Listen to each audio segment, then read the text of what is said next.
నేను చెబుతున్నా, దేవుని సేవకుడిగా, దేవుని ప్రతినిధిగా, ఆయన కను దృష్టి నీ మీదకి దినం గనక వస్తే, ఆయన కను దృష్టి గనక నీ మీదకి దినము గనక రాగలిగితే, నీ పరిస్థితులు మొత్తము మారిపోతాయి.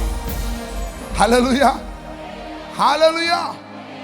ఆయన అంటున్నాడు, ఇదిగో నేనొక నూతన క్రియ చేయబోతున్నాను.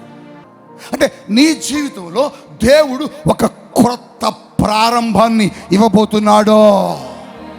నిన్ను గడిచిన సంవత్సరాల్లో చూసిన వాళ్ళు గుర్తుపట్టలేనంతగా నిన్ను ఆశీర్వదించబోతున్నాడు. నిన్ను గడిచిన సంవత్సరాల్లో చూసిన వాళ్ళందరూ చి ఈ అబ్బాయి ఏంటి ఇలా ఉన్నాడు, ఈ అమ్మాయి ఏంటి ఇలా ఉన్నది అని అనుకున్న వాళ్ళు నిన్ను చూసి ఆశ్చర్యపోయే అంత గొప్పగా నిన్ను ఇది మనం ఆశీర్వదించబోతున్నాడు. దేవుడెప్పుడు మన జీవితాల్లో క్రొత్త క్రొత్త క్రియలు చేయాలనుకుంటాడు. పాత జీవితం కాదు, పాత బ్రతుకు కాదు.